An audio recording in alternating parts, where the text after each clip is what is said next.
Corporations are pumping billions of dollars into Florida's space industry, leading to unprecedented growth. Last year, Cape Canaveral hosted a record-setting 90 launches. Those rockets carried more than 1,300 payloads weighing more than 2.5 million pounds.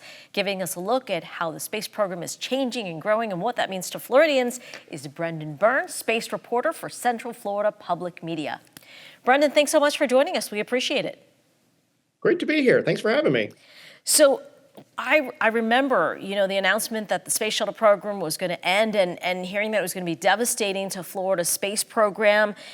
Tell us really what happened to the space industry when the space shuttle was retired and how we got to where we are now with this explosive growth. Certainly. It was definitely devastating to the Central Florida economy. It had been long planned to retire the space shuttle. The space shuttle was built to bring big, heavy things into orbit, mainly to build the International Space Station. It was NASA's pickup truck or semi-truck to get cargo into orbit. But it was also dangerous and expensive. There were 2 missions that ended in the loss of crew, 14 in total.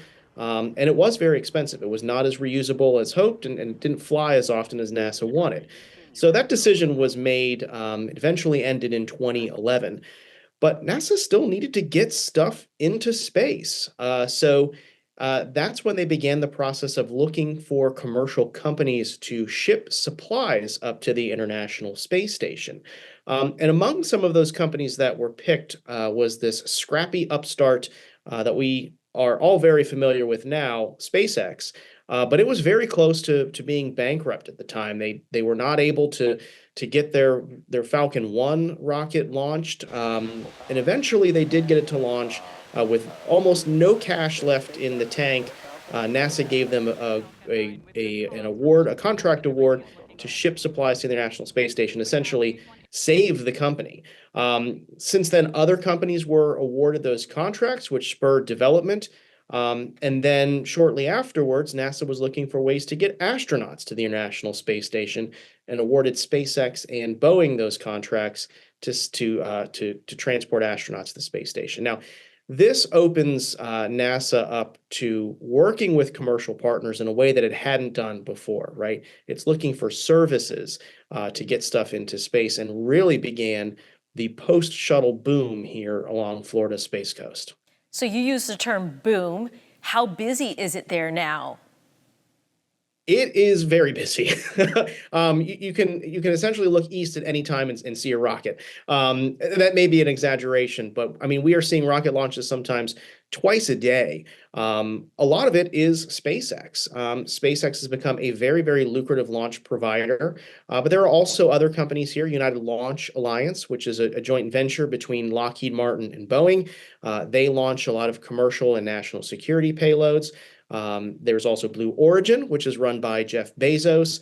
That just began launching orbital rockets here, but it is quite busy. I have been stuck in traffic on the way to Kennedy Space Center because there is a big rocket part being transported down the street. So the folks on the Space Coast don't get too upset about being stuck in traffic with rockets, because that means more money and more business for the Space Coast. Speaking of more money, are these launches primarily for satellite use?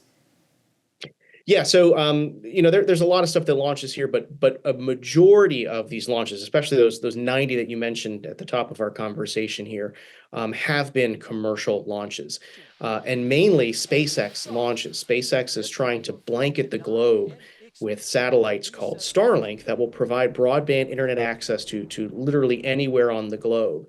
And to do that, they have to launch a lot of satellites. We're talking thousands of satellites. So each of these launches carries between 60 plus payloads into orbit.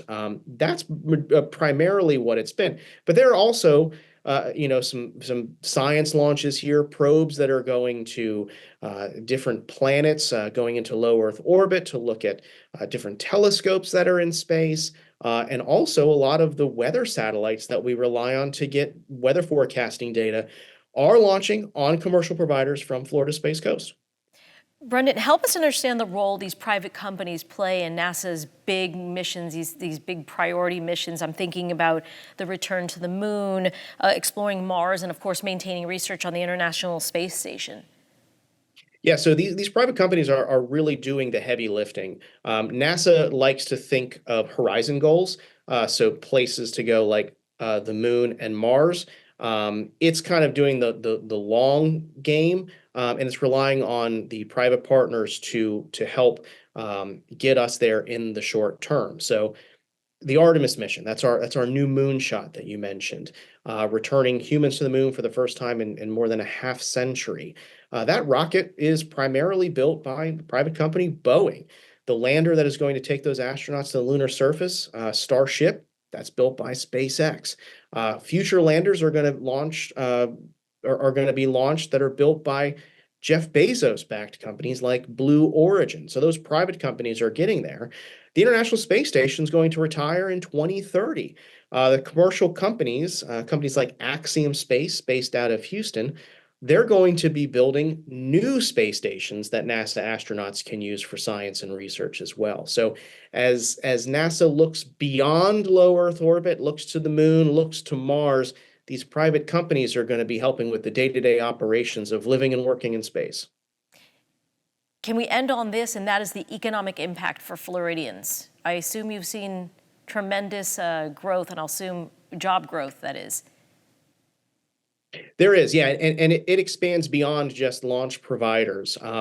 One thing you notice here on the Space Coast is there is so much construction going on at these old launch pads in Cape Canaveral and Kennedy Space Center that have been dormant since the 1950s and 1960s. These commercial companies are coming in and they're building new launch pads. So that is helping with construction and the labor economy here. New roads are having to be built to transport these rocket parts and all of the materials that you need to launch things into orbit, and really transforming what is going on along the Space Coast. There's also areas outside of these launch facilities that are building the payloads and processing the payloads that are going into space. In fact, there are vocational programs in Brevard County that are teaching high school students how to work on these high-tech manufacturing lines to help build all of these satellites that are being launched from the Space Coast. And it extends even farther. This, Space Florida, which is the state agency that is in charge of courting these private companies, they see this as an entire statewide initiative where you can see all of these space companies are in Jacksonville, they're in South Florida, they're on the West Coast, they extend all the way across the state. So really, we like to call ourselves the doorstep to space. That's Florida, the threshold to orbit. Brendan Byrne, we so appreciate your coverage of the space industry in our state. Thank you so much for your good work. Thank you. Oh, thank you. My pleasure.